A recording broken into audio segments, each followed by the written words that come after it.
Hi, welcome to. Hold on, I need a title for this Monday Madness. It's not really madness. Monday catch up on movies, TV shows, all that fun stuff. I'll figure out something. Hi everyone. Hope you guys had a good week. I am a little tired. I was on Simpcast last night. Surprise! It was so fun. Seeing. Oh my god, I've been saying his name wrong. Andy Worski. I've been saying Adam. It's Andy Worski. It was nice meeting him. We talked about a lot of really weird, crazy stuff, and so it's nice to talk about the nerdy stuff. Uh, but yes, I did my homework. Gary told me months ago to watch Indiana Jones, all the movies really, except for the last one, Raiders of the Lost Ark. Done. Done. And yeah, I got called out earlier. It's Raiders. I put Raider, but that's okay. Typo. I have fast fingers. And so people in the chat were like, "How have you not watched this yet?" What who was it? Noriko. It was not that I was sheltered.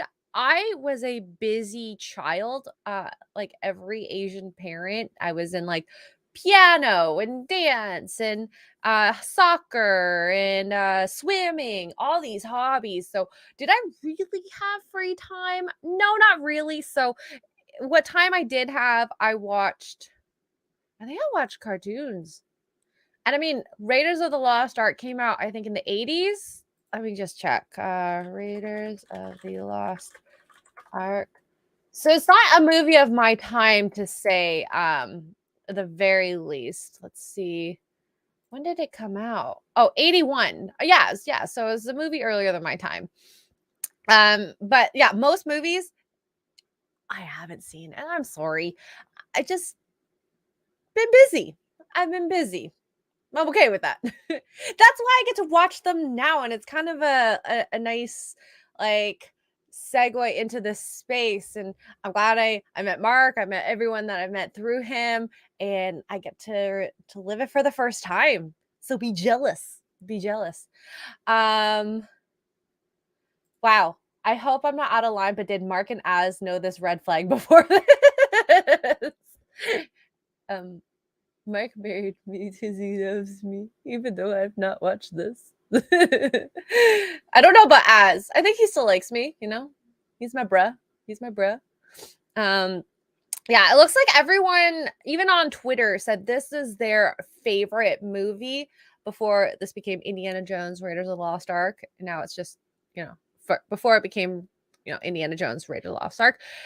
It was Raiders of the Lost Ark. I kind of like both titles. Netflix told me it was, the full on Indiana Jones and the Raiders of the Lost Ark. But in any case, I'm happy I watched it. I mean, I kind of did it wrong. I did it very wrong. And Mark did call me out for this. I won't lie, and I'll tell you guys in a moment what happened. But yeah, I was too busy being a perfect Asian. I think my parents are sad I didn't become a doctor. That's the only thing. I could have been Dr. Xray Girl. What would you guys have liked that? Hi everyone. Cajun Rory. Rory. Wow. Corey. I cannot English really well. X-ray nerd homework could be the name of Oh, I love that. Thank you. Thank you. Thank you. But yeah. Wow. She had no time for the love of Dr. Jones. I love the Dr. Jones song. Dr. Jones calling, Dr. Jones, get up now. Anywho, and no, I haven't seen this. I haven't seen Gremlins, and I probably should because Harley, bless her soul, rest in peace. She kind of looked like a gremlin, very much like a gremlin. Hi, Jason. Oh, Caprell's Artwear. Your 9 words are up. Whoops. Do you guys want to just watch me as I just like sit here for the next little bit? Ah! Bouse is here. What's up, Gary? Is this the real Gary? Yes, it is. It is.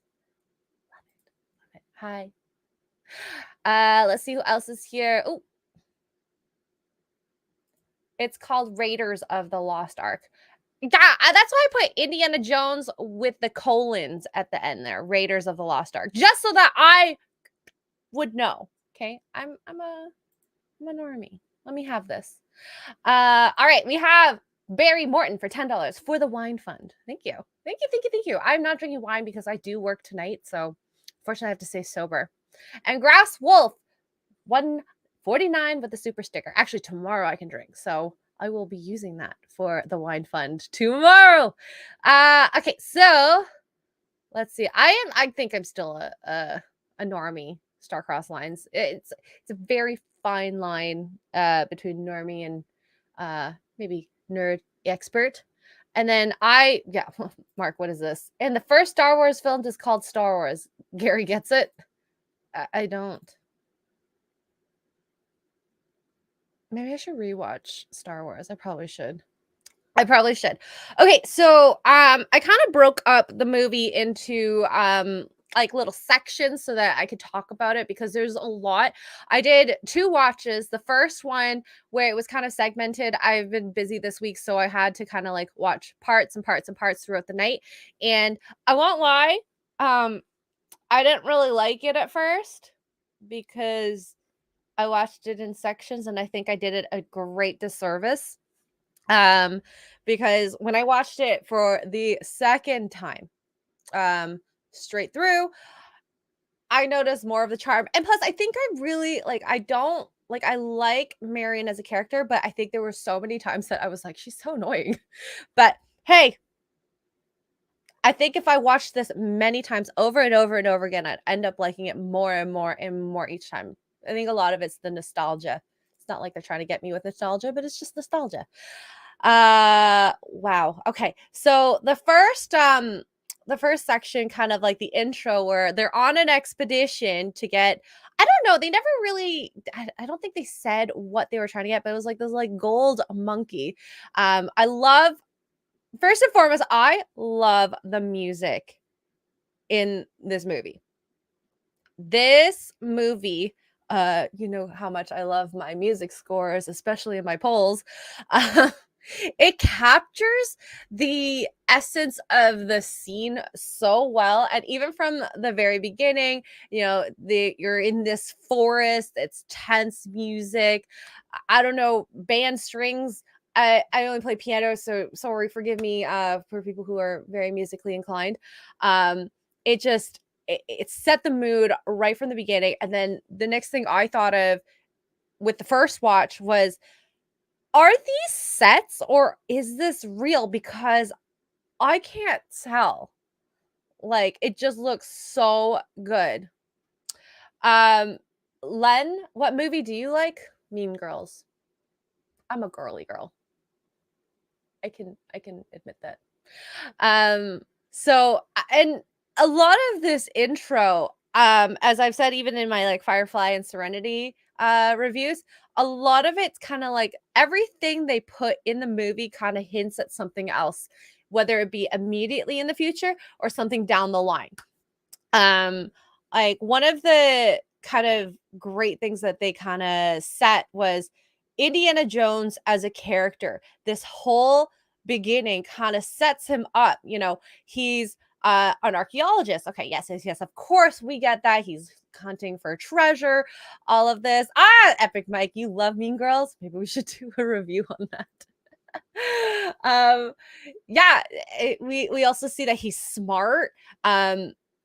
He gets a bag of sand because he thinks, oh my God, when I take the idol off, I'm going to have to replace it with sand. He knows about these light activated traps. You know, he puts his hand in the light. All of a sudden, this thing shoots across. There's like a dead body in like these spikes. Okay, so yes, he's smart. He's also athletic and really good with a whip. Ladies. So they like, he uses the whip to cross across this big, huge pit. He's also brave. I wouldn't want to do that to, you know, monkey across that. Heck no. And yes, Christopher Miller, it is foreshadowing. Well, it's a bit of foreshadowing. and it explains his character, especially for moments that happen later on. It's not just like, oh my god, he's scared of snakes all of a sudden. And yes, maybe I like a whip. Who knows? Who knows? What else oh, he's limber. um what else did I write here? Oh, the tarantulas. That, oh my god, that scene with the tarantulas like killed me. If you watched last night, I hate things with a lot of legs. Tarantulas, centipedes, cockroaches. Oh my god. Just thinking about him with the tarantula on his, oh, I'm such a girl. So he's not afraid of tarantulas. That end part where he's flying off in the airplane, there's a snake on his lap and he's freaking out. So he's a brave dude, except for snakes. So we've, oh, don't say that, Mike. Mike, millipedes, no, the more legs, the worst. So I just thought this was a very solid beginning in terms of his character and kind of setting that part. I think he's also someone who's very trustworthy to a fault. You know, his person that he was with ended up betraying him. And then, you know, even though he got betrayed, Bellock, I think that moment where he takes the idol and then he ends up running away, that's important to what happens later on, of course. So I don't know. I love the beginning. It was a very solid beginning. I would have I could have done without this one scene. Mostly mostly because so when Indiana is taking the idol off and replacing it with a sandbag, we, we see his friend, I forgot his name, and he goes like this. And all I could think was, oh my god, is that's what you do to a human being's nippies? Oh my god. Anyways, that's the only scene I could have done without him. I'm just saying, that's a really weird hand signal. Like, ugh. Oh, and I mean, the tarantulas I could have done without, but I get it. It sets the story. He's brave. He's not scared of bugs. Yeah, that's fine. I get it. I get it. What? Kilroy. Tell me that that doesn't make you think of that. Every time you see that scene now, you're going to think he's he's rubbing nippies. Well, they didn't actually do it, but like it just, yeah. Yeah. Really? 40 years ago that meant money? Like this? Is that a thing? Is that a thing? That's gonna get clipped, and then Perry Chan's gonna do something with it. I know it. Please clip it and send it to Perry Chan. I just love laughing at myself. Anywho, wow, Grandma Indiana Jones and the Nipples of Doom. Okay, so maybe that's just a time thing. You know, I'm not a child of the 80s. I didn't know that meant money. Now I do. It makes so much sense. So time, placement, all that. Okay, I get it. Just saying, Kilroy, you're gonna watch it. You're gonna love it. Okay, so what other, I think that was really the beginning for me that kind of like I loved. Right. So, oh, Grass Wolf, thank you for the $2 super sticker. It is a corgi smiling. It's very cute. Thank you. And Christopher Miller for $10. Please tell me you've seen The Crow. I could say I've seen The Crow, but have I actually? No. I'm sorry, I don't even know what it's about. Is it a scary movie? Action movie? I need to know. Hi, Nerdparial. Yeah. Yeah. All right, so we go into a very settled scene afterwards. He's at the school, he's doing his thing, being a professor, you know, his primary job, teaching about Neolithic, the word. I don't know. I've never flirted that I know of with my teacher. Did anyone do this? Like, where while he's teaching, this like student who is absolutely in love with him, when she blinks down, also my eyelids aren't that big. You wouldn't be able to write that many. And it just says, love you. Would you do that? Would you ever flirt with the words love you on your eyelids? Okay, I'm gonna do a poll. See what you guys say. I don't know. Maybe it's an 80s thing. Okay, I will watch The Crow at some point. I will put that on the list, okay? Well, I mean, dating a professor, yes, it happens now, but I would not flirt like that where you write it on your eyeballs. No. Yeah, see, chat. I've got 4 votes, 3 saying no so far. Please tell me. Mike. Oh. Oh, hot damn. I'm learning some stuff right now. Yeah. Also, there was another student, maybe it was a little too on the nose, and maybe it was like an 80s thing, but this one like male student left an apple for Indiana Jones when he was like leaving the room. I don't know. I don't know if I'd do that. Oh, wow. Drop the pencil move. I know that. It's called the bend and snap, Mr. Baggins.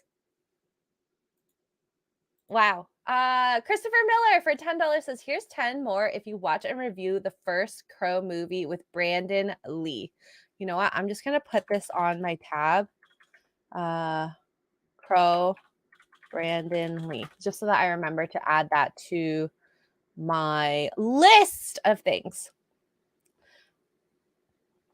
Wow. So I've never openly flirted this hard or gave a teacher an apple, but you know, maybe like I said, it's an 80s thing. We find out that the Army intelligence wants to have a conversation with Indiana Jones, and so well they do. And they've asked him about this Professor Ravenwood, which we find out is someone who was Indiana Jones's old like kind of teacher, and you know they haven't talked in years. He kind of knows where he is but isn't sure. They intercepted some sort of communication between Germany and Cairo about finding this what was that, a tennis development proceeding, acquire headpiece, staff of Ra, and tennis is this the resting city for the Lost Ark. And apparently in this chest is the 10 commandments. Moses brought down, and it was originally in Jerusalem and then was stolen to bring to Tanis. That was in a secret chamber, and then it was attacked. I don't know. A sandstorm for a year happened. Also, that just sounds crazy. Is that something that happens in Europe? I don't know. There's so much sand. I've never seen so much sand before, except in a Star Wars movie. You know, maybe think of Tatooine actually. Nerd Pario, I love Jackie Chan. He sounds like my father. Sounds like my father. I mean, okay, don't get me wrong, Fet. I've had the hots for a teacher, but I have never openly flirted with a teacher. I just never thought it was appropriate. Also, like, ew, he's like 30 years older than me. I will go to Egypt one day, Ponderous Painter, one day. So let's see here. They find out that they want to send Indy to go find this ark and to get it before the Germans do, because of course there's Hitler, I guess, who wants this, and he's so into the occult, and this thing is can level in the words of the show, level mountains and regions. So in the hands of a bad person like Hitler, we don't want that because, you know, well, you know, he bad boy. So yeah. Oh, I used to try to. Oh my god, Mike, get detention with my female PE teacher all the time. How many times go to detention? Oh wow, bad boy, bad boy. Oh my gosh, I'm learning so much about Mike. Well, I want to. Yes, Pegans, I was just thinking this. What did you do to get in trouble? What did you do to get in trouble? I need to know. Uh, so okay. So he's doing it. He's gonna go find the Ark. They go to his home. I forgot the name of his friend, Marcus. I think it's Marcus. Uh, is basically saying we wanted to do this. Like this is like the holy grail, basically, of archaeology. In a sense, he's kind of excited, but then he's like, um, you have to be careful. And of course, Indiana Jones is like, I have a gun. I'm cautious. Packs it. He goes on the flight to get from the States to Nepal. Which, by the way, that little hint of that guy, I call him the creepy German. I don't know. Do we ever find out his name? I guess I could look on IMDb. I could look on IMDb. The really creepy dude. What's his face? Gosh, where are the actors? Oh, here, cast. I should have done my research. Arnold? Was that his actual name in the movie? Oh, Tot. Yeah, you're right. Thank you, Kilroy. Arnold Tot. So he's in the back of the plane, and I love this. It's like, and I've stressed this a lot, non-verbal cues. He did not need to say anything. You know, it was creepy music. He pulled down his magazine. You saw just his eyes, and then he put it back up as, you know, Indy was sitting down. And I'm like, oh, he's a bad boy. He's a bad boy. And I kind of like it. Yeah, he's the one that got his hand melted. So it just, it's nice to see. You don't have to be like, I'm a bad guy. Be scared of me. So, and the Chronicles of Epic Mike and detention with his PE teachers, just goofing around with the gym equipment or messing with other people so that you could try to mess with the teacher. I see. Yeah, I see. Who's Mr. Garrison? Mr. Baggins. What show? Movie? Yeah. Ultra creepy. And the way he smiles is even creepy too. And I wonder if he's like that in real life or he just plays it up for it. But so they go to Nepal and we meet Marion, who is drinking this drink for drink type of game with this big, huge dude. And at first I was like, dang, she's gonna go down. And I don't know if she was kind of acting at the end to kind of get the guy to feel a little better. And maybe that's just the womanly wiles and her trickery ways that she tries to win money by drinking the guy literally under the table. So as she's drinking, she's like, oh, yeah, and then she does it. She's fine. The guy takes his last shot and he reminds me of me when I'm drunk because I smile like this and you can't see my eyes when I'm drunk. So he takes his last shot and he's just like, that's how I would be if I literally drank myself to the floor. So please catch me.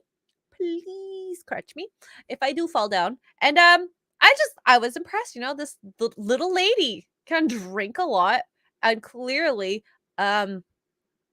trick people into money. I don't know if it's a great scheme in the end, but you know. Wow. Ponderous painter. I am a hugger. I don't think that's a bad thing. I love hugs. Okay, so we also find out she can speak Nepalese, and Indy comes in, and the first thing she does basically is punch him. So obviously there's a little mad, and girls, when they're mad, they remember things. And it was like, what, 10 years ago that they saw each other? So the fact that she didn't even like forget that whatever happened, they never specified. It was like, you know, she was young and, you know, she was in love. And of course, he broke her heart. That's all we need to know. We don't need to know the details. It was bad enough that she remembered 10 years later. And yes, she punches him. And he's just basically asking for the staff, the crystal for the staff. And she doesn't want to give it to her. And then he asks about Abner, which is her father. And I guess he passed away. And you know, there's this like key word here. He keeps saying sorry, but I don't think sorry for her matters. And this is ladies, men, whoever you're dating, doesn't matter. Words don't matter. actions do. So maybe that's why throughout the movie she, eases up, especially with some of the stuff he does. Although one of the things I'll have a little quip with about him that he did to her. But, he shows eventually the type of man he is, and maybe he's changed from 10 years ago.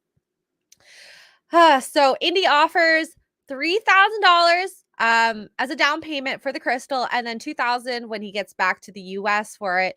He tries to give her the money, and the way he did it was so funny. It was kind of cute, almost like a little flirty, even though they're mad. Mad can be cute too. Could be flirty as well.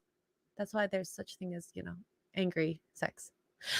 So she tries to slap him and he stops her, and then he puts the money in her hand. And I'm like, that's kind of adorable. Kind of. It's only adorable if you like each other, I suppose. And then she just tells him, come back tomorrow. And as he leaves, and he's gone, she pulls the necklace out from her under her shirt, and it's actually the thing that he's after, I'm gonna call it medallion. And then she puts the money away in a box, and she puts the necklace like on a table on a centerpiece. Wow. Okay. The Adventures of Epic Mike and his PE teacher. She was like 6. Oh my God. This is not the PE teacher. I take it back. She was like 16 when they hooked up. George Lucas wanted her to be like 14 originally because he thought it was funny. Wow. Okay. Well, I mean, little did they know some of the 10-year-olds these days, at least that I heard of. Dang. Wow. There's so many like titles in this chat right now about nippies. Maybe we can make a new movie. It could be on Pornhub. Oh, yes. Thank you, Barry Morton. Headpiece of the Staff of Ra. That is a mouthful. I'll just call it the head. Where's Az when I need him?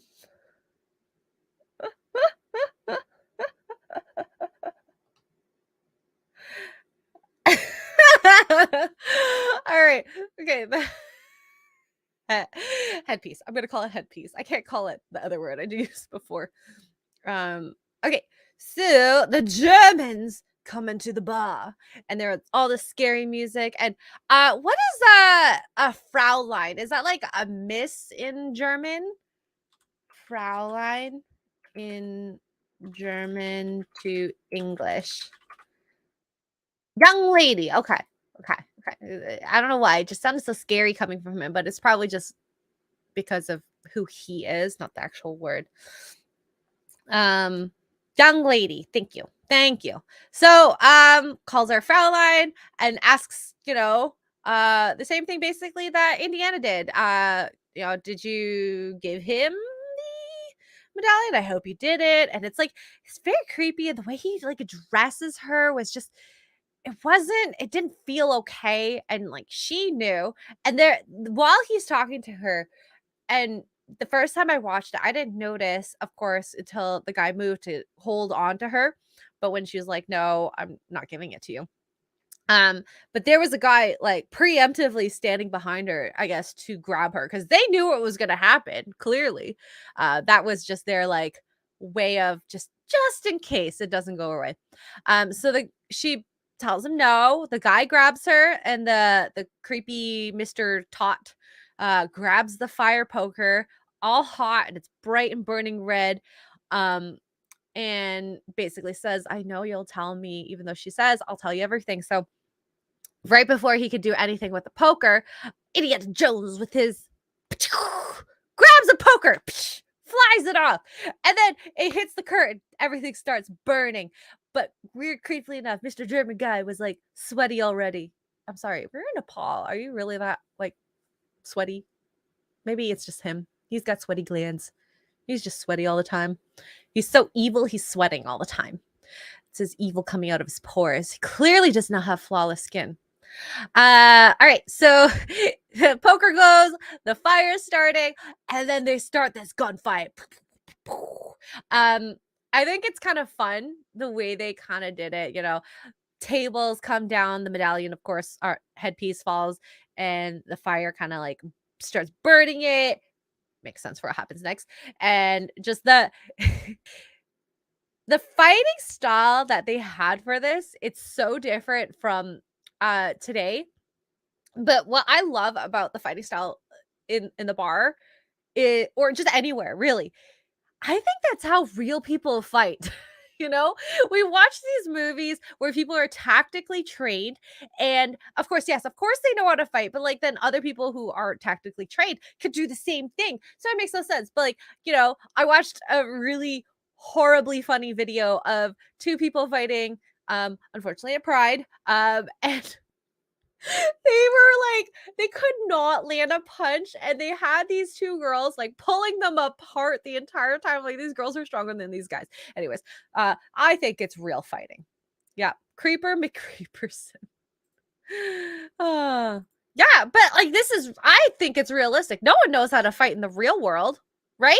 No one fights like how, The Rock or Jason Statham, like in the movies, fight at all. At all. Yeah. Barroom Brawl. Yeah, so I like how they fight. It's kind of fun. The way they make the noises, like the special effects, I guess, the sound effects for the punches. Maybe it's hitting the nostalgia a little bit, but I really like it where it's like, poof, poof, psh, poof. So it feels good. It looks good to me. It feels realistic. So yeah, I mean, you're probably better off knowing jujitsu, but most people don't. Most people don't. Let's see. And another fun scene, because okay, although she's annoying, her voice when she's yelling out for Indy, I relate to her because there's a point where I guess a keg or something gets shot and it's coming out like a stream, and she's getting a torch, and then she decides to have a little drink in the middle of the fight. I'm like, this is so me. I would do this. And drink it. Bradley Scott, why do you want these noises to be made again? Is it really? I mean, I haven't watched the special edition, so it sounds good. I don't know. I'm probably not doing a very good job. All right. So, and kind of something to say that the German guy taught is extra creepy. There's a part where during the fight, one of the German's comrades has Indiana Jones like pushed down on a table, and they're like wrestling over the gun. And then Tot's like, kill the both of them. So this guy's like ruthless. He's willing to kill his own comrade in order to kill Indiana Jones. So don't like him. And then the Mr. Tot finds the medallion, tries to pick it up, burns his hand, and then runs out to the snow and tries to put it in the snow to alleviate the pain. Marion saves Indy from getting hit by shooting a guy. They pick up the headpiece and leave. Now, something I never understood was I thought that the German guy was outside. So when Marion and Indy leave, why didn't they see him outside? I don't know. Do they ever explain that? Or it's kind of odd. Where did he go? Did he just leave? Why did he want to leave? I thought he wanted to get the headpiece. I'd stay and try and find it afterwards, but that's just me. Anyone in the chat know? Oh, her father was Irish? Ravenwood doesn't sound like a very Irish name, though.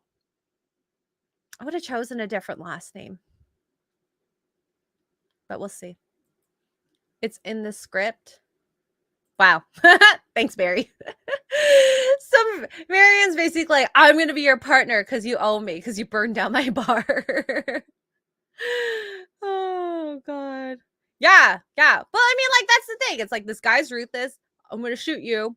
And then he's like, well, I'm saving my own life because, you suck. So that was a really cool moment. We have Ponderous Painter for 10. Oh my God. British pounds. Use this to buy something to soothe your vocal cords so as you're not used to talking so much. Oh my God. I have water. It's not, I know. Ponderous, if you ever come to my Twitch streams, you could hear me talk a lot. Quite a bit. All right, so then they move to Cairo. It's kind of beautiful, sunny, it's happy. There's kids, there's laughing, there's a cute monkey. I love the monkey. When I was in Mexico with Nina, there was a monkey that she took on her head, pictures on her head. I didn't want to because I had a fear of the monkey peeing on me, so it was kind of cute, kind of cool, cute. Yes, Ponderous Painter, that is real muddy. And we meet Salah, who is one of the best diggers in Cairo. And they talk about finding this map room. And I guess I don't know if like Salah is very well connected and knows exactly what the Germans are doing and gets updates. So we find out that it's Bellock, his arch nemesis, that stole that monkey idol.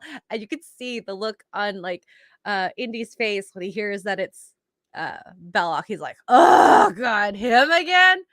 I love the acting. Lots of good undertones. It's not just like he's my arch nemesis. So the Germans have an advantage because they're close to finding the well.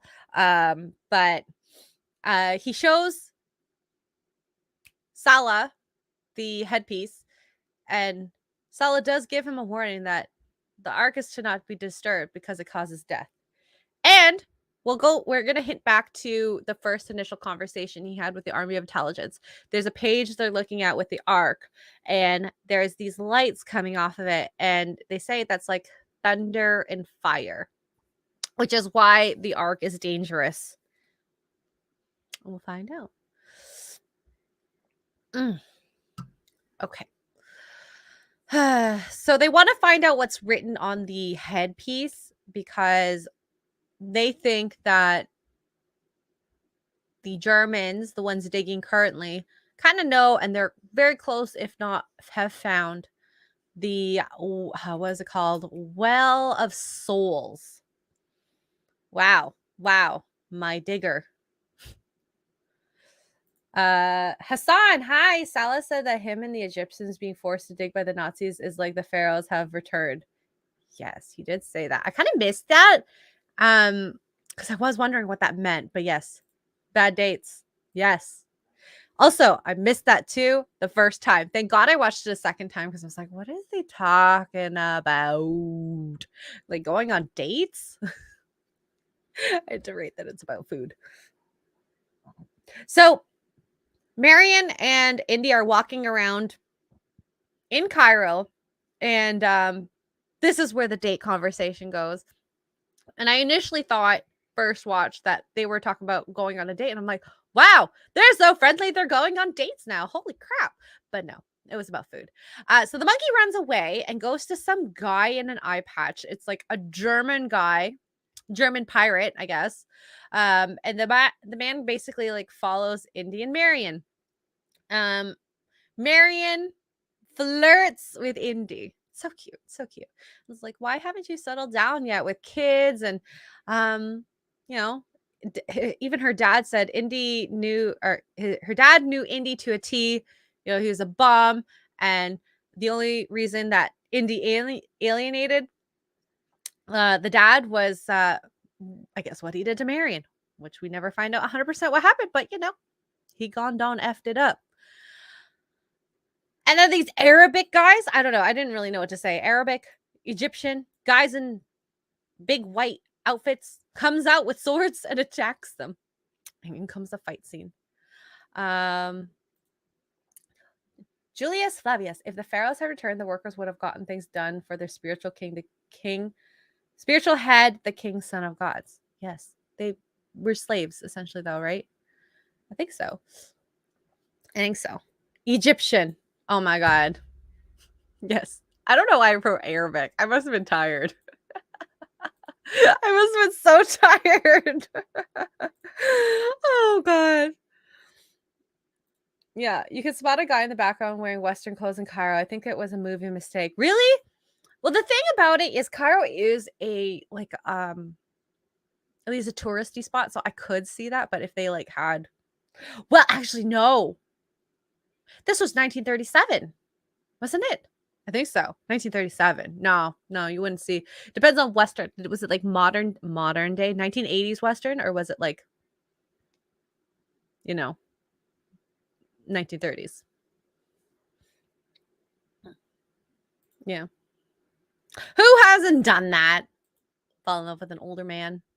Well, I mean, if you're a lady, that makes sense. Well, anywho, so Egyptian guys with swords fight scene. This is like a funny fight scene to me. Again, maybe it's real life fighting. So Indy drops his stuff, and then Marion, she got, bless her little heart and soul, she goes to pick it up, and then of course he's fighting above her head with the people behind her. And then he knocks that guy down, and then she gets up and she's like, "Wah!" and picks up a box, like this metal box, and you can see, I'm watching Indiana the first time, like fighting all the guys, the Egyptian guys, and then the next time I watch it, she's just in the background with like the metal box going like boo, boo, boo. Her version of helping them fight. I don't know. Oh, 80s Western. Okay, so yeah, that was a movie mistake then. Yeah. I don't know. I just thought it was funny. Seeing her try to be effective in a fight, but realistically, if you do not know how to fight, I think you would be doing exactly as she was doing. She was trying. I got to give her credit. And he ends up like dragging her away after he gets the guys down, throws her on a cart of hay, and the cart of hay just like takes off, and Indiana Jones is still there fighting the dudes. And then she kind of like escapes from the cart, and then this dude comes up behind, or like in front of her, and she grabs this pan, and he has a knife, and I'm thinking, oh my god, she's gonna lose, she's gonna get hurt. So she runs away. I mean, like, again, realistically, that's what I would do. Runs away, goes into this like building, and they both run in, and then all you hear is a bonk, and then the guy falls down in the most, like, it's like a sit-up essentially. He like rolls down back out onto the street, and then you just see him being dragged in, and I'm thinking, I don't even know if I could do that. Bradley Scott, I don't know what noises you want me to make. Oh gosh. Oh, I forgot my poll in that. Wow. Most people wouldn't flirt that way. I get that. They had to change the fight scene because of dire. Oh my god, plaguing everyone from eating the local food and water. Steven stayed safe because he ate canned food. This is why Jeremy, if he were to fly to places like Cairo, he'd be fine because he doesn't eat too ethnic of foods. Yeah. Yes! Christopher Miller, that was a totally Looney Tunes moment. Just like, and it gets dragged in, and then she runs out, and she first tries to run down this little alleyway. It's all the German guys. So she comes back the other way, and there's these straw baskets. So she jumps in the straw basket and kind of closes on herself, and they do not notice her. And then the little monkey, the German monkey, comes out of nowhere, stands on top of the basket, and goes, meh, meh. Okay, guys, that's my best monkey noise. And yeah, they find her, they take her away, and as she's being taken away, all you hear is go, Indy! Indiana Jones! Indy! And this is why I didn't love her, because she took on the damsel, and just the her screaming Indiana Jones was annoying. Yeah. So she's screaming, Indiana Jones is like, oh my god, I gotta go save her. So he runs to her. Oh, before that, I wrote here, don't bring a sword to a pistol fight. This guy with he looked like this fancy sword master with a scimitar, and this is when of course he hears Marion screaming Indy, and he decides to take out his gun. And the guy goes down, and then he goes and runs for Marion. I thought that was a cool little scene. I don't know, it's very westerny, bad, he's being a bad type of guy. Loved it. So runs after. I know, she was a damsel, and from time to time she did. So she, like I said, I don't mind that she was a damsel, but it's just I think the way she screamed was just like, ooh, cringe.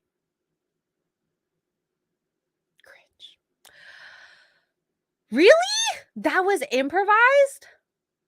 Oh, I love that. That's that little loved it. Loved it. So he goes to try to save her and he runs onto the street and there's a bunch of other baskets being held up by two people, kind of looks the same as, Marion's basket. And he's like try to figure out which one she's in, and then he hears her screaming Indy again, and he finds out, oh my gosh. So they put her onto a truck, and it's being taken away. This truck is full of ammo, and then he shoots the car, it explodes, and I'm like, oh, was she in that car? She died. Oh, so sad. And then of course the monkey ends up, hanging out with Indiana Jones in the end, being all sad. I'm like, you mother effing monkey, you suck. You caused all this. And I don't know. I guess he didn't know that the monkey was a traitor. But yeah. And then he gets asked by some German dudes to go for a chat, I guess. Wow, he was too sick to fight that day. Hey, I would have preferred that scene over a fight. I'm just saying. Yeah. Wow. But it worked. It worked. All the baskets do look the same. Nendroid. Yeah. I don't want no monkeypox, okay? I don't want no monkeypox. Yeah, so we basically think she died. Wow, Wayne. The scene with the swordsman and he meant to be a big fight, but Ford was too ill to fight, so he asked to shoot him instead. Hey, like I said, it's worked. That's basketist. Well, when you have a manufacturing line, you want all your stuff to look the same, to have the same quality. So really, is it basketist if you can't tell which basket is which? I'm just saying. Okay, so he goes to see whoever the German dudes are bringing him to see, and he finds out it is Bellock. We get to see them meet again. And we know, okay, so we know Bellock is a bit of a sneaky sneak. Like he made friends in the beginning with what are they called? The Hovitos. And so, he's gonna have his ducks in order to make sure he's safe. Indy sees Belloc, and here again I wrote Arabs. Egyptians are all around them. Indy's like, I could kill you right now, and people around here wouldn't care. Belloc wants to behave like civilized people. And I really like this scene. It's a very plain scene, and I think the first time I didn't give it its due. But Belloc says that, him and India are very alike. Archaeology is their religion, yet fallen from pure faith. Very interesting. The difference between him and Indy is that Indy is but a nudge, and as Belloc says, from the light to becoming like Belloc. And of course, Indy is upset about that comparison because he thinks he has these morals. He's a good person. He's not doing this to get financial gain. He's doing it for the love of archaeology. Michael, I'm actually not sure, which is why I'm saying Egyptians. So people, if they're the same, let me know. I'm not sure. Wow, shark dentures. The monkey had passed away in the movie. He ate the dates. We find out. Oh, Irish not saying. According to British, it's the same. Of course, the Crusaders said that as well. But anyways, I thought this was a cool scene because I really do think that if this is literally good versus evil, light versus dark, and all it takes is probably one little change in the pathway that they had to becoming an evil or a good person. So I'm kind of glad we have the good Indiana Jones, evil Belloc. And then so Belloc wants to give the Ark to Hitler because obviously he's interested for his armies. And they're about to get into like a gunfight because Bellock's like, the Ark is the transmitter. It's like a radio to speak to God. And then Indy's like, if you want to talk to God, let's go see him together. Pulls out his gun. And all the Egyptians all of a sudden pull out their guns. I'm like, oh my God, Bellock planned this. He knew this was going to happen just in case. I'm going to have my ducks in a row in case. And then guess what? Salah had been a step ahead of him and had the kids. I don't know if it's the same kids from earlier. Come up to Indiana Jones and was like calling him uncle. And basically, Bellock's like, well, you won't have kids around you all the time. And then Marion, we find out Indiana Jones tells Salah that Marion's dead, and it's a little sad and morose. So the patch guy tells the monkey to stay with them, gives them a little nod. It's like this like little well-trained monkey, I guess. I do feel bad for the monkey. It's who owned him. I mean, they trained him well. He's a little evil, but it's only because his owners made him evil. Yeah. And so the guy follows him on his motorcycle. Ooh. Ponderous says Bellock was awesome. Old school movie villain. He was like the nice evil guy. And then we have Tot, which is like the evil guy, 1930s Germans evil. No. All right, so we get back to, I guess, Salah's house, and we see the motorcycle guy kind of like sneak in and pours poison on the dates. And Salah's talking to Indiana about the medallion. And I don't know who this like bearded dude is. Like, he just looks like he is a snake charmer or something. Where he's playing the flute and the snake's coming out of the box. And we bring out the medallion headpiece. And he reads it and he's like, there's a warning not to disturb the Ark. Cool. All right. That's what Salah said. And what the height of the staff is. So on the front, it says it's 6 qadams high. Interestingly enough, on the back, it says to take back a qadam to honor the Hebrew gods. Now, if you remember, of course, you guys all know this, but like for me, when Mr. Tot grabbed the medallion headpiece, I don't know why I call it a medallion, he burned it into his hand. So whatever this copy of the medallion is, whether it's from that or something else, I'm not sure, they only have half of the blueprint. So of course they're digging in the wrong place. They have the staff is too high, maybe at the wrong position, either or wrong place. And then Indiana Jones, right, I guess like he's gonna plan on going to find this place. He's thrown a date up, and Salah, thank God for Salah, grabs the date before it like gets in his mouth, and they pan to the monkey who's around a bowl of dates and is dead. I feel bad. The patch guy basically killed his monkey. They trained him to be an evil monkey, and then he killed him. Yeah. R.I.P. monkey. Yeah. But I did say the monkey got what he was coming for. What was coming for him. Ooh, cool explanation that allows the hero to get ahead of the bad guys. Yeah. Are we calling him Apu? Kind of is, but Apu would live. What did Canman say? It's still June. Hi, Ken Lipson. Okay. Oh, no! Yeah, and maybe it's just me. Like I said, I feel like I'm happy the monkey died, but I don't think it's the monkey's fault. It's the people who trained him. No? Yes, Abu died. Is his name actually Abu? I just called him the monkey. Wow! Shark dentures. When I see this as like photographic evidence, it's like I'm imagining the monkey at the meeting being like, okay, I've written my notes. Okay, cool. And yes, we all assume the monkey's gender. I just think of Apu from Aladdin, and he called him a boy. Just saying. Dead monkey. Wow. Christopher Miller, are you sure about this? What if the monkey identifies as a goat? We don't know this. We didn't ask the monkey. All right. So we end up seeing them go to what they call the map room. We see the progress of the excavation. They're digging. Indiana Jones and Salah are in like disguise.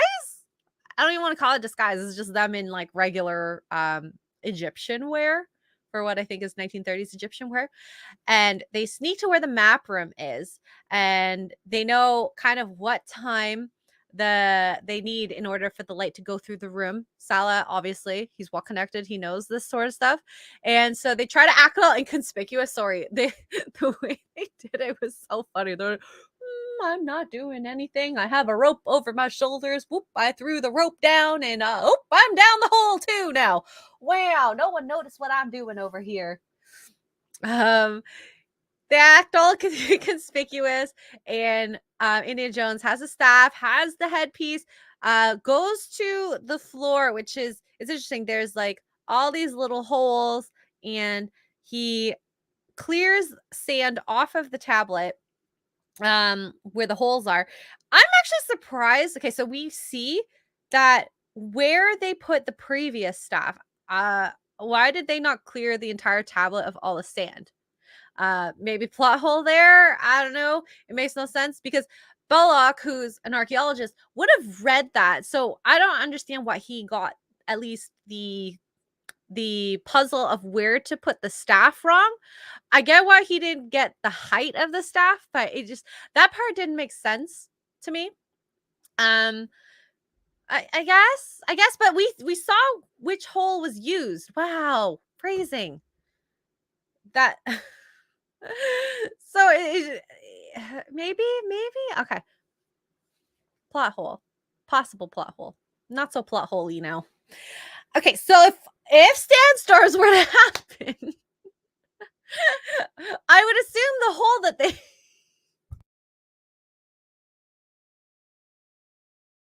used for the puzzle would have been filled as well. Wow. I'm just digging myself a hole here. Anywho, so he read whatever he reads, he's like reading and then figures out, okay, you see the hole they use, and then the one that he wants to use is filled with sand. So he puts the staff in, and I really like the music and the scene, this like isolated, very quiet scene of them just like seeing finally that light coming through the staff, the whole like seeing the light change into the map, into finally finding where they were supposed to dig. Wow.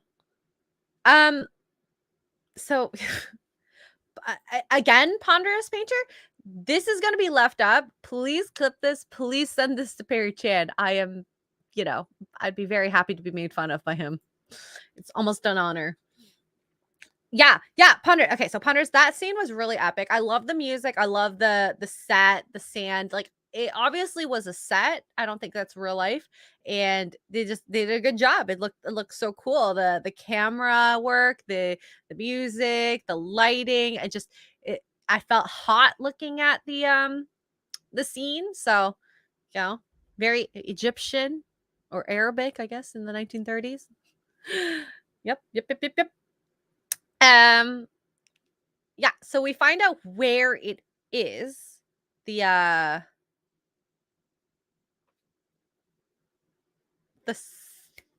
Well of Souls. The Well of Souls. Wow.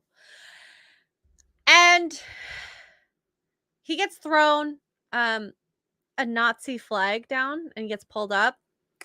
And they're walking around, I guess, trying to find where this place is. And he accidentally walks into the tent and finds Marion alive. And I thought it was a very cute scene. He's obviously really happy. He was sad that she had died. And like he kisses her, and I'm like, oh, so there was flirting. Okay. And she wants to be cut loose, like everyone would. And I guess he realized that if she's not there, they're going to look for him. So he needs the time in order to dig, find the ark, and not be found. So he left her. Now, this particular scene, I think I wish they gave it a little bit more, maybe, to make her understand. Or maybe it was just like her just being like, I just definitely do not want to be left here. But I don't know. I would be very, very mad if someone left me in like a imprisoned situation. you know? I was not happy about that. So, and maybe okay, it made sense. I guess if I was Indiana, I would do that, but I don't know.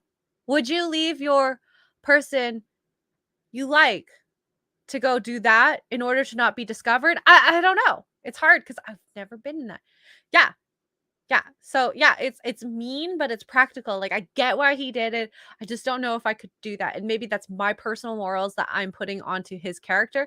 And maybe he had a plan. He had a plan on saving her, and we're just not aware of that plan at that moment. So, oh God, don't say that. Oh, ship Indian Bellock? No. Mm-mm. Heck no. I would never say that.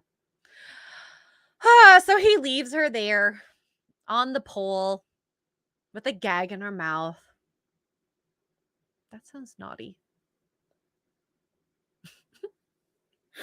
I don't know why I've been phrasing so much this stream.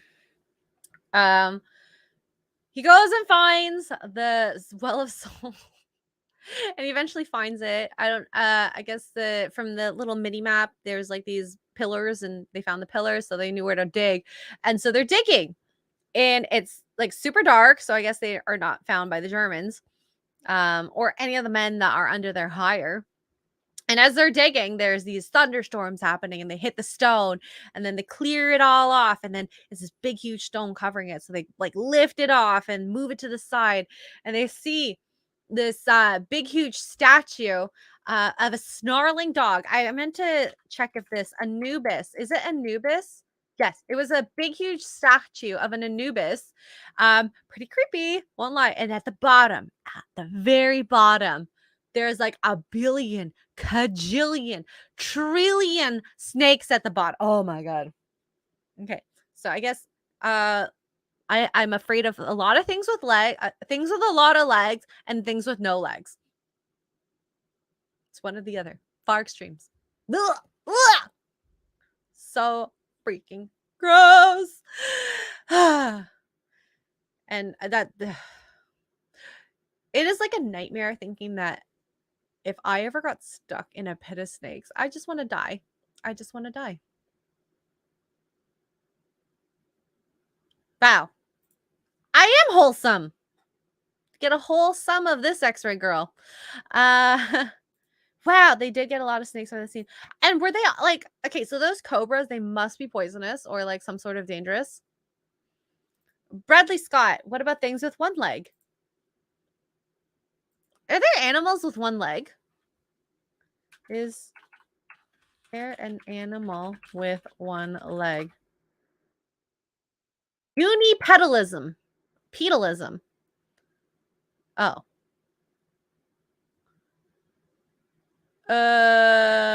No. There's birds that stand on one leg.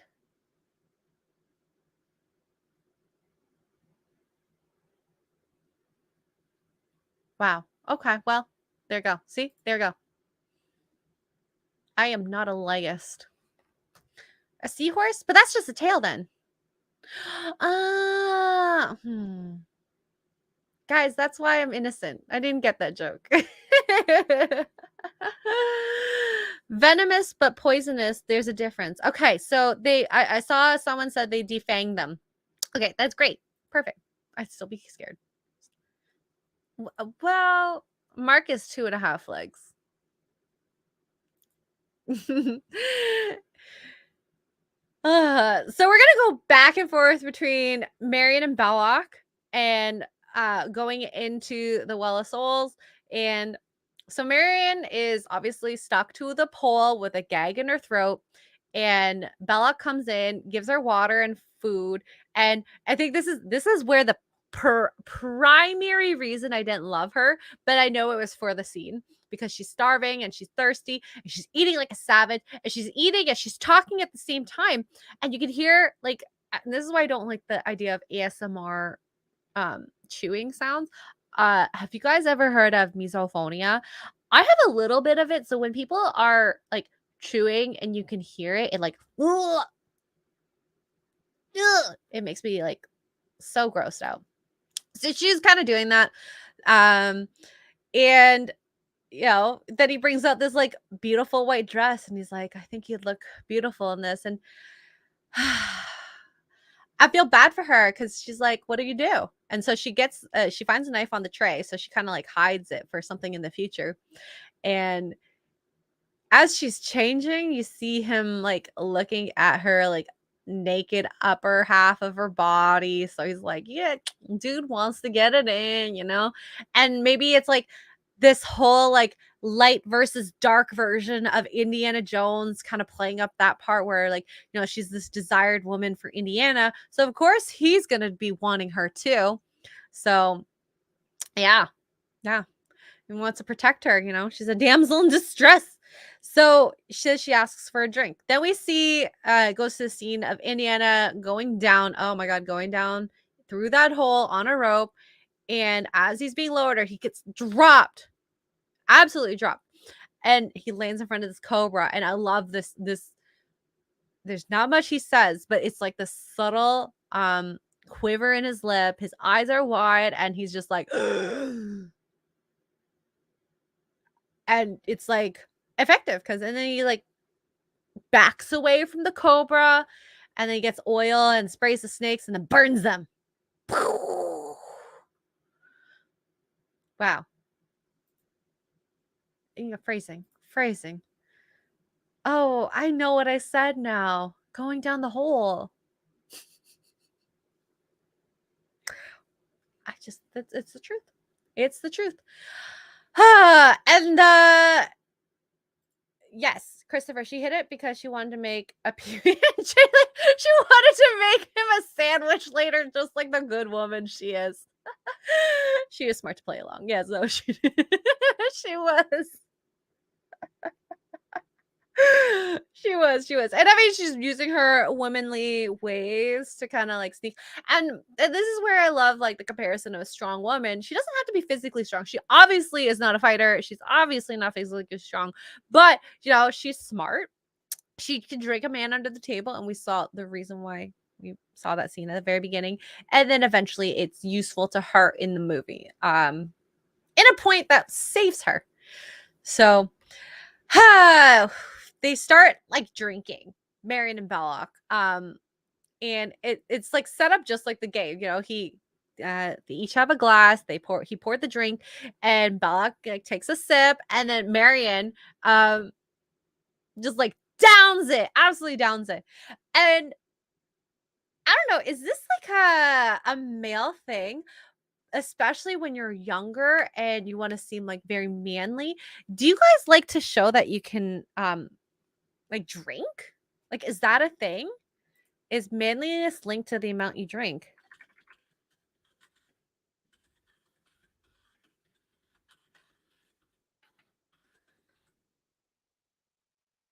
Okay, so I put that in the chat for a poll. I think it is.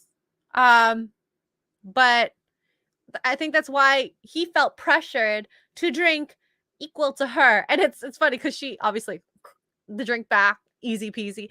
And he goes, gross. Wow. Yeah, okay, so just another red shirt. I get it. Manly back in the day. Hi, just another red shirt. I just realized I need to do this. There we go. You've been knighted. You have a blue wrench. Okay, so I guess that makes sense. All right, maybe not a 2000s thing, but yeah, 1930s. So he's got to defend his manliness. And then we see goes to the scene. Sala and Indy find the ark under a huge rock, and then we go back to Marion and Bellock as she's drinking and pretending she's drunk, and she's pouring the drink not even in the cup, it's onto the table, and they're all laughing. Like, I've definitely been there drunk, laughing that like heavy about everything. And then she ends up getting the knife, and she's like, I'll be going now. And after she said that, you see on Bellock's face, he's laughing, and then his face just goes, uh-oh. And of course she turns around, it's the creepy German there. Yeah, very cunning, very cunning. She knew, she knew. I mean, she really didn't need the knife. I guess in that situation, I think really realistically, he would have let her go, um, because there's nowhere to go. She would have just died in the desert. Um, and I just when she like ran behind him, it's kind of funny because it's like, oh, I'm trying to run away from you now, protect me, and the German guy pulls out this like weird black chain thing. It looks like some sort of nunchuck or some sort of like torture device or some creepy kinky device. I don't know. And then it becomes a hook, a coat hanger. I just thought that was such a funny moment. Like, who carries around a portable hanger? Mr. Tot, apparently. And then he just sits down and is like, we need to have a talk. We have a talk. And then we go back to the well and they're lifting out the ark from the box.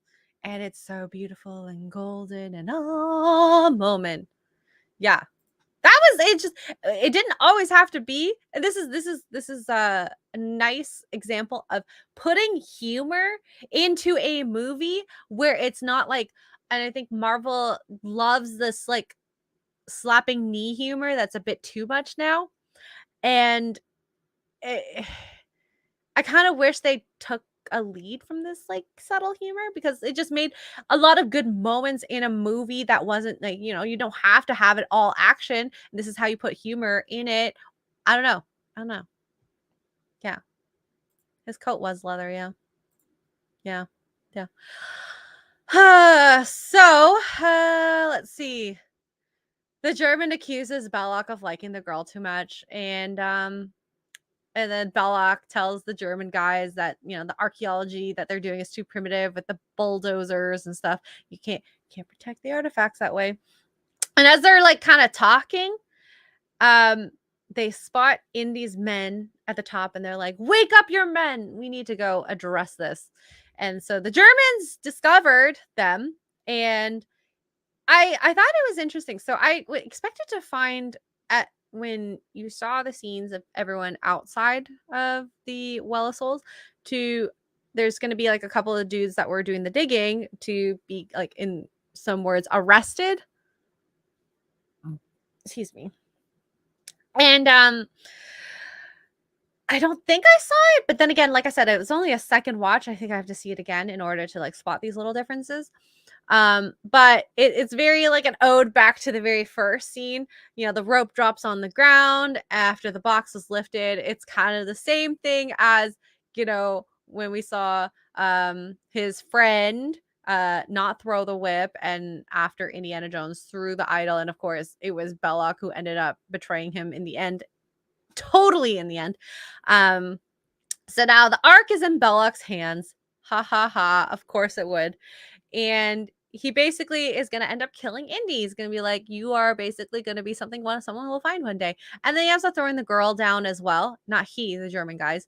And Bellock is upset because he wanted the girl. But whatever. C'est la vie. He's like, whatever. It was nice knowing you. Sorry I couldn't get it in before you died. And she's hanging from Anubis's mouth and ends up falling down.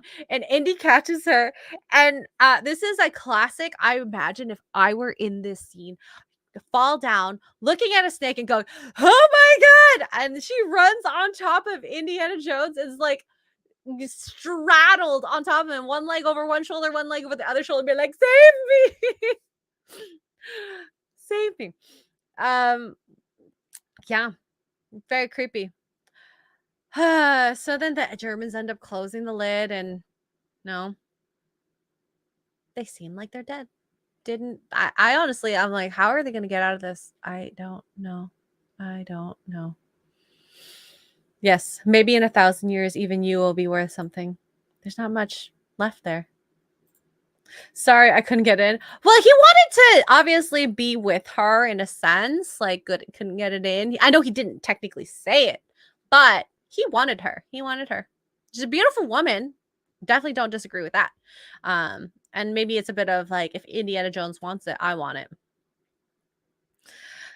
All right, so they're trapped in there. There's a couple of torches left, and they're trying to keep the snakes away. And I love this little quip here that Marion mistakes the whip on Indiana Jones's hip as a snake, and she hits him with the torch. Yet another funny moment, in a very tense moment. And Indiana Jones sees a snake coming through the wall. So he's like, oh my God, that's where they're coming from. So he climbs up Anubis and ends up like pushing it into the wall to break the wall. And I love the way they kind of build up the tension in this. I mean, of course, the pit of snakes and how creepy it is already bad enough. But you have, the music, the dark, the snakes going and then Marion screaming like, oh my God, the torch is coming out. I know the torch is running out. And she's just holding it like crying as Indiana Jones is trying to push the statue. And eventually, of course, he actually breaks the wall and then they go in to escape it. And this one scene in the next part really sticks out to me. When I think creepy, this was like ultimate creepy.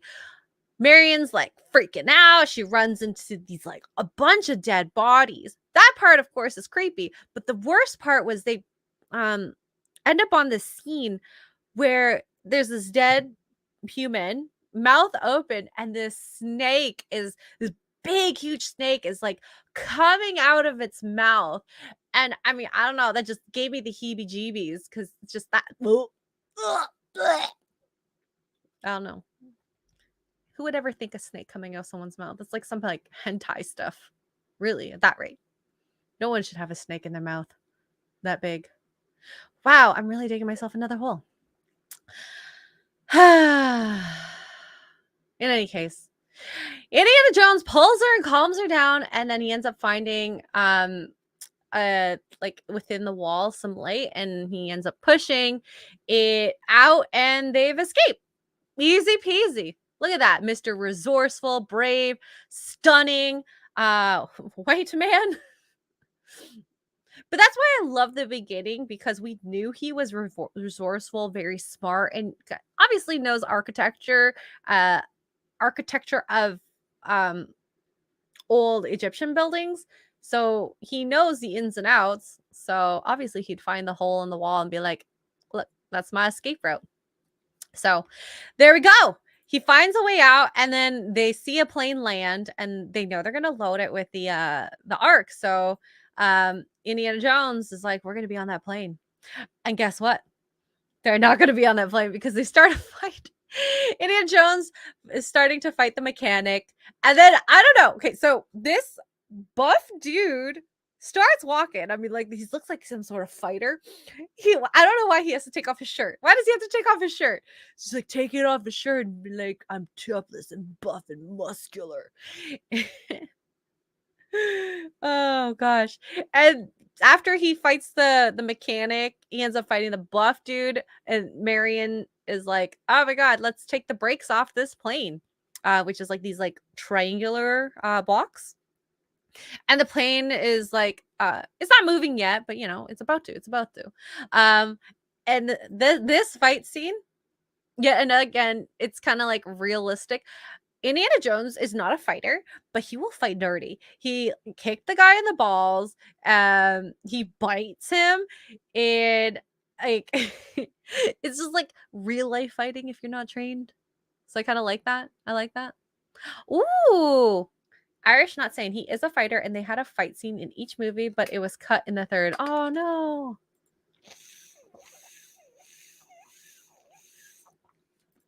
Is that so? That wasn't a real plane? I don't know. Yes. So the pilot has a gun, and so I like the way it's funny. It's like a dramatic way to shoot a gun. I'm trying to find something that like resembles a gun in my room, but there isn't. Okay, so pretend my lighter is a gun. I don't know why he had to do this every single time. The pilot was like, It's like such a dramatic way to pull out your gun. Like, Indiana Jones, of course, we know he like pulled it out of his pocket and like, pew! But this guy just every time. So there we go. I don't have a banana with me right now, Reform. That would have been a good gun. Xray, fun fact. The German he fights is an English guy named Pat Roach. Other than Ford, he's the only actor to appear in all three movies. They were friends in real life. I love that. So yeah, they fight. Marion hits the pilot with the brakes, and he ends up like passing out or something, and like he hits the wheel, the whatever version of a pilot is, the thing that steers. So it starts moving, and it hits a couple things, knocks out a tank, and the gas is spilling out, and there's some gunshots that ended up making something explode. Marion, she was in like the gunner seat on the plane.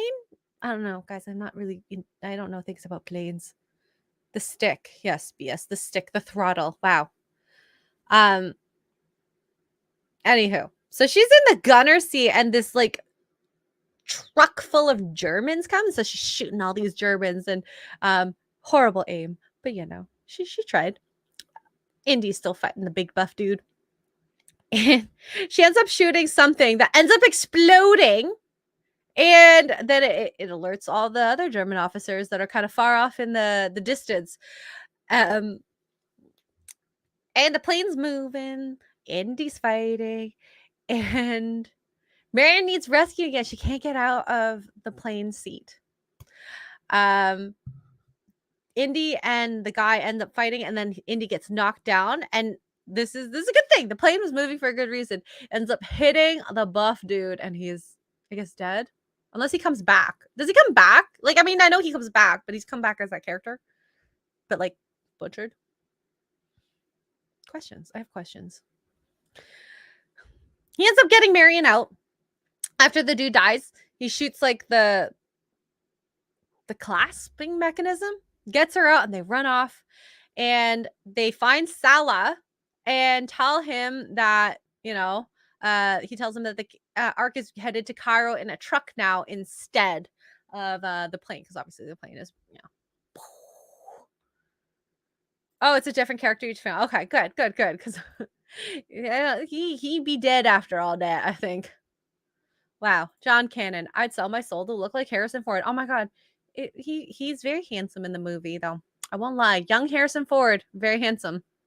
Well, who knows? Guys, we've seen Disney Star Wars bring back people after they've been sliced in half, okay? So, I mean, Airplane Blade.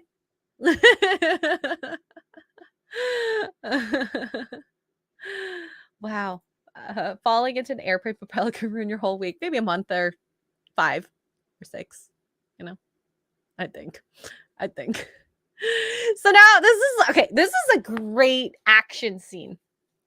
And basically there's 2 cars, there's a truck with the Ark on it, and a lot of German dudes fighting one Indiana Jones.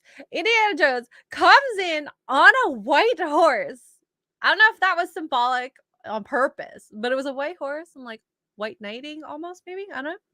And it's fun. We got the Indiana Jones music, da, da, da, da, da, and it's just like, it's so exciting. We're about to see some great action happening, and he's coming down, coming, and then ends up jumping onto the truck, and he fights all these people.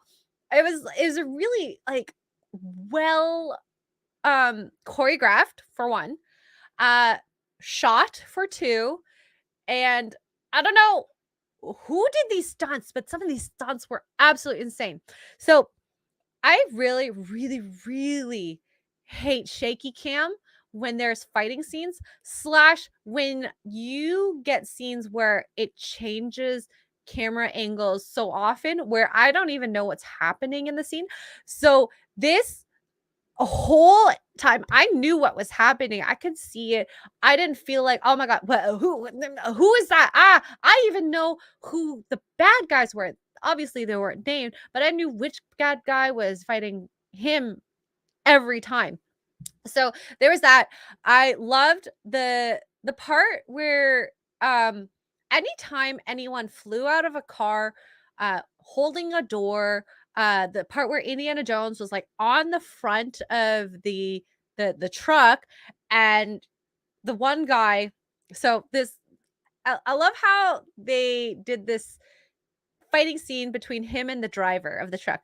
So he comes in, and gets kicked by this guy and thrown through the window onto onto the front of the truck, and is sliding down. And then this guy is like, okay, we're gonna squish him between the cars. I love that it happened back to him, kind of like you can't just do that. I'm gonna do the same thing back at you. And the whole time when he was underneath the car, like, holy crap, friction burn much? Like, who would have thought to go underneath the car to not get hit by the other car, squish, and also throw the whip onto whatever he did, and then ends up like falling to the back of the truck and then climbing back. Oh my god.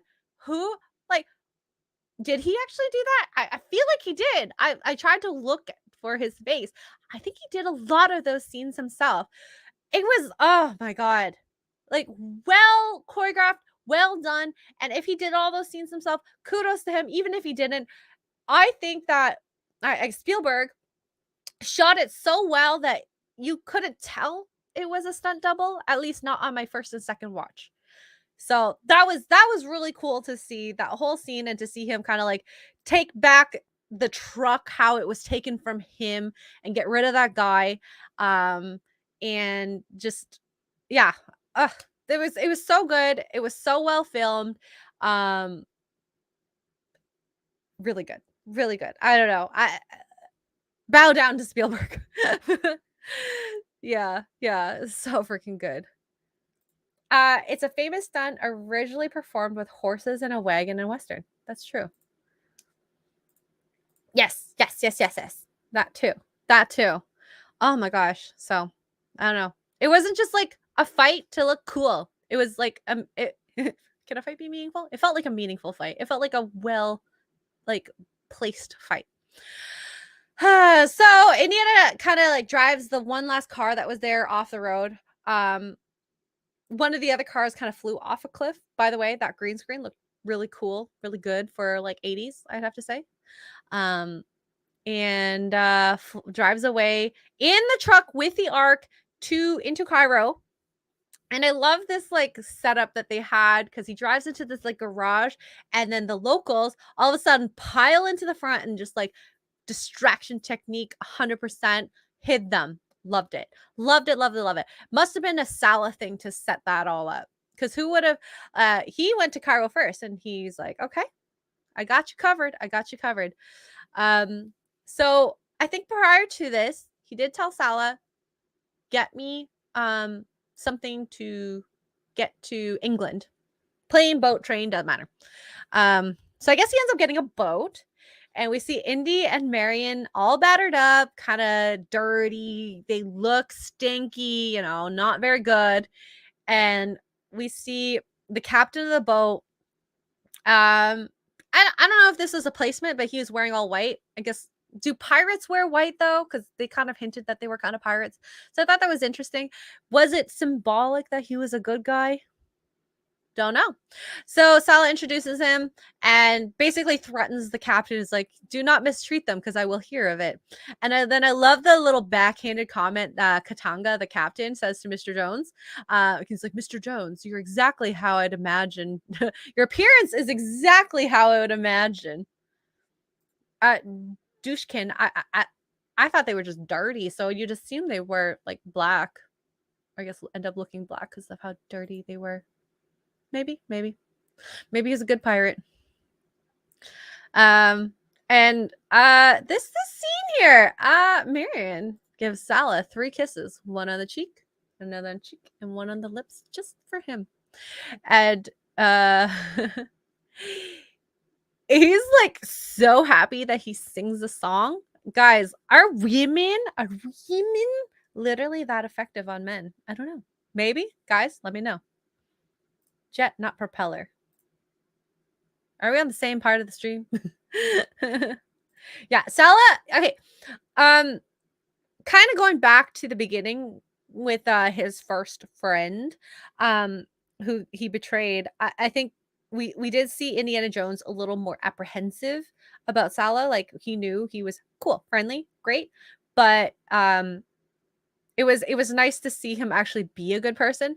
Like I think back to when I was playing D&D and literally every guest character that came in did bad things to us. So it was nice to actually have, like, a nice person. So it was nice to have a nice person that actually cared and did right by Indiana Jones. But it was interesting to see how apprehensive he was at moments, especially the part where he was in the map room, because that could have been a similar scene from the very beginning. Seductress and all. Yeah, women are seductresses. We know how to use it. Wow. Is this real? South African pirates wear monocles? Or is it just because it's a movie? Oh my god. I just realized here. Look, it's Jay as Indiana Jones. I love it. Okay, so Salah's all happy. They leave on the ship. We go into the very sexy scene next. Marion comes back all washed in a white dress. This whole white dress thing, I swear, it is symbolic.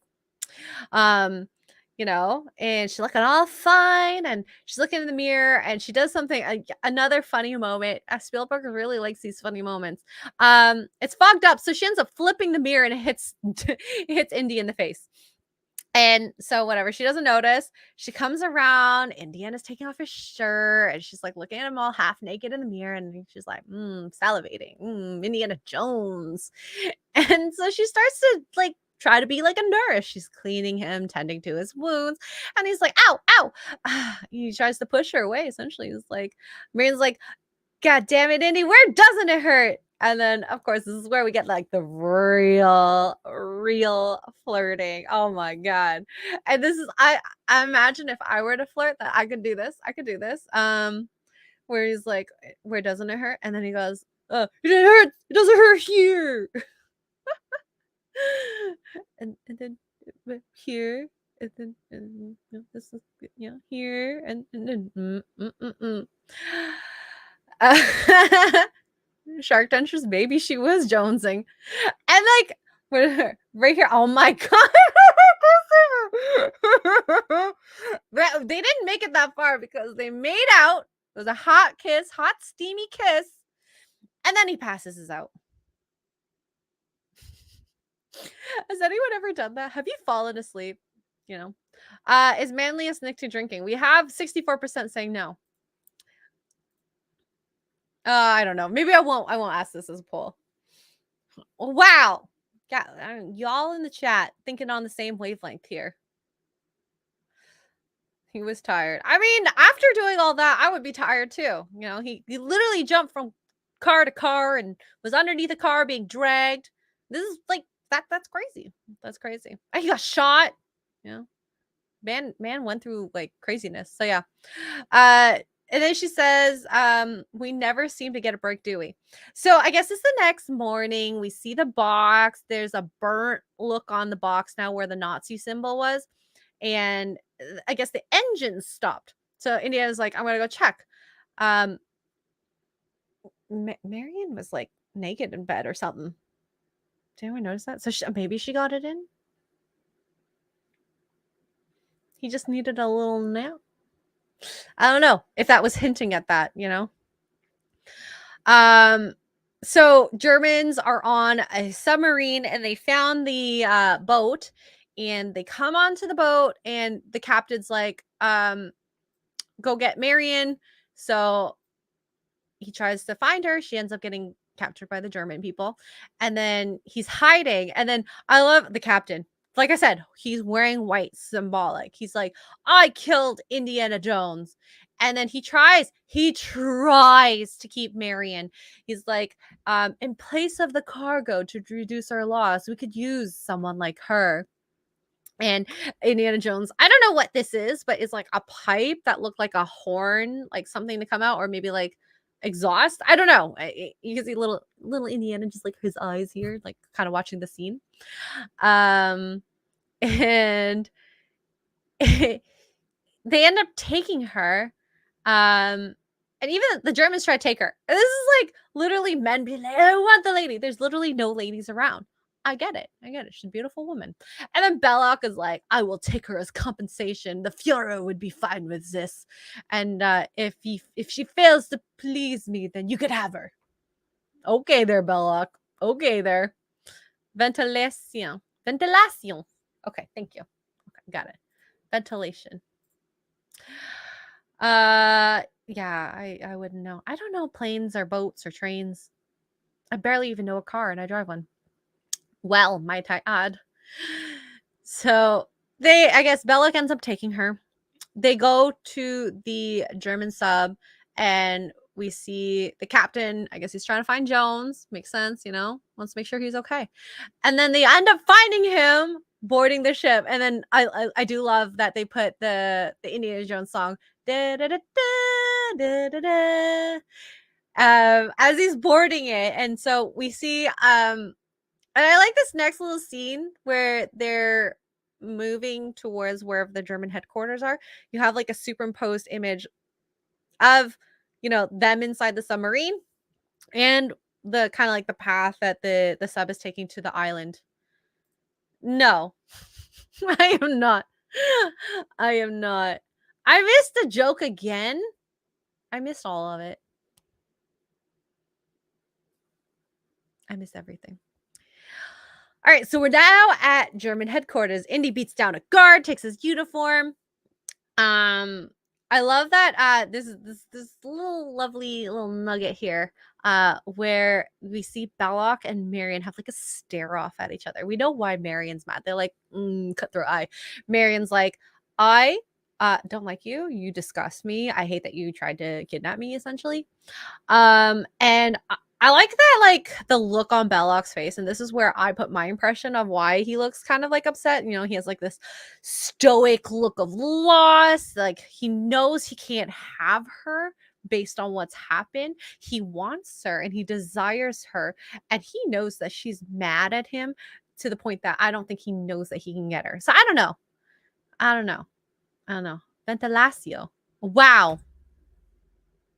I get it now. Shark Dentures, I didn't miss it. I kept it. Here. Okay, fine. I'll do it. Shark Dentures are 5. You should really watch some of those old TV specials about the special effects and stunts for movies like Indiana Jones, SPFX, Empire Strikes Back. What are those documentaries called? Where do I find it? How do I find it? Let me know, Shark. And Grasswolf for $2. Pokemon, the first movie, review by rank. Oh my god, I would love that. Grasswolf, I don't think he would do it. Christopher Miller for $5. Have you watched the second one yet? No Time for Love, Dr. Jones. No. So that'll be next week. Thank you. Thank you for the super chats. Being called out for not reading super chats. I was on a roll. I'm so sorry. You can tube it. What does that even mean? When I think tube it, we have pneumatic tube systems at my old workplace where you like put things in a tube and then you send it off and it sends to the area, Oh, the Empire Strikes Back one is called SPFX. Okay, thank you, Shark Dentures. Mark, if you're here, please remember that for me. Oh, YouTube it. I see. Wow. I'm dumb. Maybe we'll watch that tonight. I'm on night shift. Okay, so after that look, that was kind of a cool little subtle moment. Take it as you want it. I think like I said, her expression was pretty like you know what she's feeling, but I think another thing, my impression also is like, Belloc is the dark version of Indiana Jones. So maybe there's a bit of jealousy there and he knows that he can't get her like how Indy can get her. So I don't know. It's a very expressive moment and to take it as how you like it. I think there's multiple reasons why he would be upset at her, maybe specifically. Maybe she also slapped him too. She tends to do that a lot. All right. And let's see. So Jones takes on the uniform, and I love. Okay, yeah. So I saw who was it that was like the uniform was too small.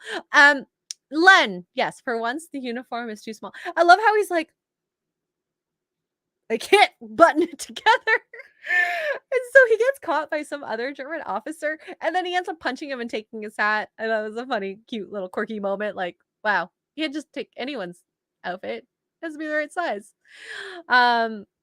And then we see the German captain, and I think this is kind of a cool little moment where they were talking to whatever their soldiers, and the German captain is like, I'm uncomfortable with doing this Jewish ritual. Makes sense. They're Germans. They didn't like the Jewish people. And Bellock's like, we want to confirm that this is the true ark. So, we're going to go do a ceremony. So they take the ark into like this like mountainous area where there's like a stage, and it's like a procession, they're like in a line, there's flags, there's two people on each side of the ark being carried. It basically felt like some sort of like, this is probably how this was carried around if this was back in the old school Egyptian days when they first got it. And Indy comes out with a big rocket launcher, and he's like, I don't care about the ark. Give me the girl. And Bellock calls out Indy on his bluff to blow up the ark, and of course he doesn't. So they capture Indiana Jones, and now the big ceremony. The ark is on the platform. Indy and Marion are strapped to a pole. Wow, she's on a lot of poles this movie. Kind of a little further away, and I don't know what Bellock is dressed in, but this is dressed in some weird stuff and saying some weird words. And they end up opening the ark, and inside it is just sand. I'm like, I don't know. This is disappointing. Feels like a very, very, very disappointing moment. So, there's a bunch of people around him, video cameras, and it's just like, it seems like a very like stage moment, literally. And beside him is like one of the German captain, and then the weirdo German creep, Tot. And they're laughing. The Tot's laughing, the German guy's mad, and Bellock is shocked and surprised that it's disappointing in there. And all of a sudden, lights break, things explode, the ark starts to light up, and smoke and things come out of it. Indiana's telling Marion to keep her eyes closed. I thought it was a very epic moment. Well, like pretty good effects for like an 80s movie. There's like fire and things like ghosts. Okay, so this like cute little ghost spirit comes out and ends up becoming this deadly being. It was really cool. And then I don't know, that melty face that happens to Mr. Creepy German. Oh my god. Ooh, I don't know what they did. It like so gross, so creepy. And Bellock explodes, all this happens, and then at the end, this like huge flame goes in the sky. We see the box lid fly up, and then it just like it dissipates and then ends up closing the box. And then Marion and Indy are there, and there's like literally no bodies laying there. Like, what? Why are there no bodies left? Wow. Yeah, that would traumatize me. The exploding body would traumatize me. Where are the dead bodies? I thought like they did a really good job with those effects, and like it makes today seem so freaking lazy. They are so lazy in Hollywood. So disappointed in current day. Yeah. And so in the Old Testament, direct contact with the ark would be instant death. So I guess if they don't look at the ark, they don't die. Is that in the Testament too, Nerdman? I have no idea. Never read it. Wow. Okay. Lots of dust. Yes, there's lots of there's lots of sand, okay? They're on basically Tatooine of Indiana Jones. Well, like the soldiers touched it, I guess, when they moved it, but like technically Indiana Jones touched it too when he pulled it out of the Well of Souls. So, I don't know. Interesting. Oh, I see. The fire was added because the film got an R rating without it covering the melted faces. Okay. Interesting. Okay, they humbled themselves before the power of God. Okay, so I see. Okay. That's the little clip. Okay, I missed that. I totally missed that. So now we're going to like the end. It's kind of nice. They're back in England? United States? They're United States. Indiana gets paid. The ark is somewhere safe, and they say the top men are working on it. I'm like, who are these top men? I mean, obviously Indiana Jones is the top man. That's why you went to him asking for questions. So I thought that was kind of interesting. Oh, weird. Marion's waiting for Indy at the end, and he's obviously upset that the powerful ark is in the hands of the government. They're not working with it the way he would. And Marion's so cute. She's just happy to have Indiana Jones and just wants to go have a drink. It's so freaking cute. I love love. And they walk off arm in arm. And I love, okay, so the end. The end. I don't know what happens in the future because I have not watched, of course, the next movies. That warehouse that they end up putting the Ark in. So the Ark is in a box and it says, top secret, do not open some numbers, mumbo jumbo jumbo. And it's in a freaking humongous warehouse with so many boxes like that. I'm like, whoa. Also, wouldn't like the government not want all their top secret stuff all in one place? Makes no sense.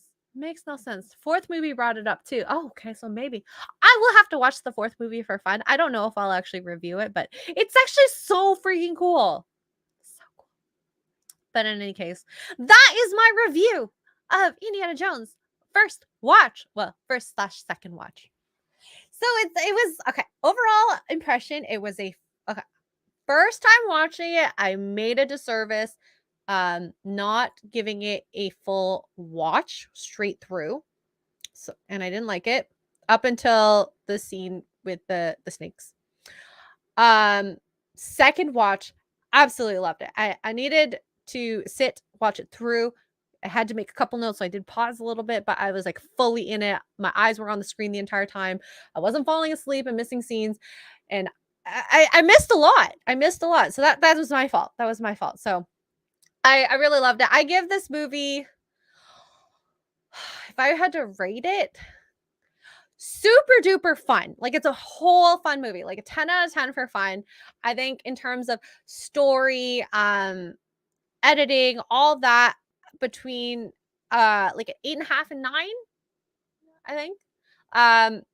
Its strength is in the storytelling, the cinematography, the special effects, and all that. It was a very simple story. There were a couple of things that didn't make sense 100% all the way through, but I was fine with it. It was still a great movie. So, yeah, yeah, yeah. 9 out of 10. Wow, Shark Dentures, 13 out of 10.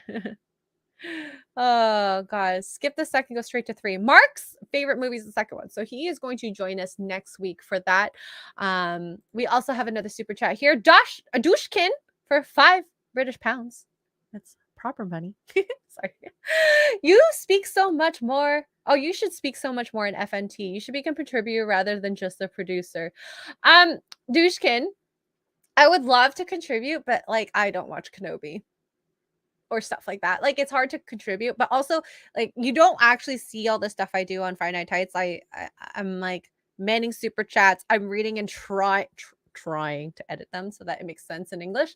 And then on top of that, I'm writing notes that we as in like Perry Chan, mostly, not me, makes videos on afterwards. So if we ever need to pull something up, and it has happened where maybe we need to edit something or add something or delete something. So it helps to have that. So, and yes, as rants are hard to talk over.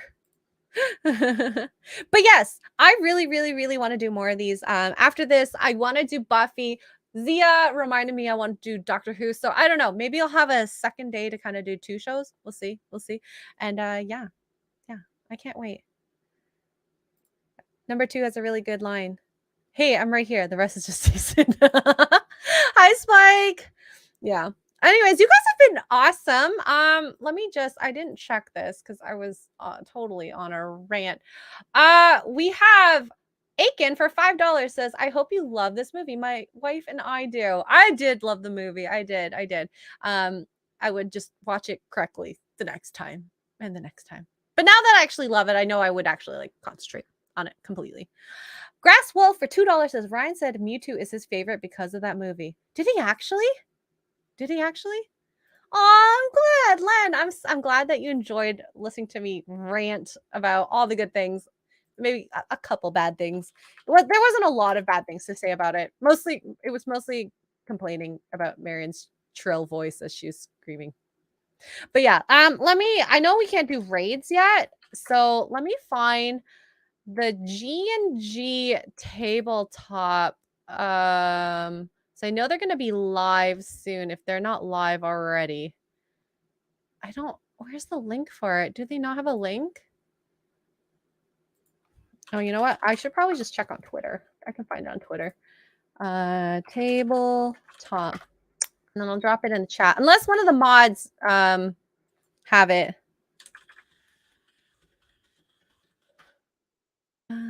Oh, and Shark Dentures, I really do want to do Princess Bride at some point. I've been told that movie has been great for like the last 20 years. Shield Wall, I'm gonna be on D&D, but just on another stream. So I think that is going to be happening soon. I'm not sure.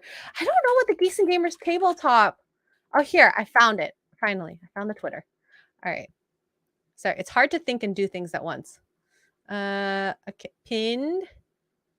Let's see. Oh, here we go. I found it. All right, they're starting soon. So here's the link to the Geeks and Gamers tabletop. It's called The Secrets of the Frost Maiden. I'm really excited. And they're doing their character creations. We have Quarter Black Garrett, Amanda Miller, Disbrew, Epic Mike, and Nick Raketa. So please join them. I'd love for you to see how fun it is. I loved tabletop when I played it, and that's coming from someone who never played it before. Thank you again for so many good chats. Like, this is great. I enjoyed this, and I not Frost Maiden, but who knows, maybe Frost will join in.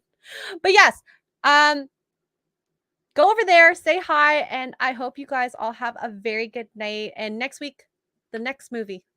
All right. Mwah. Bye, everyone.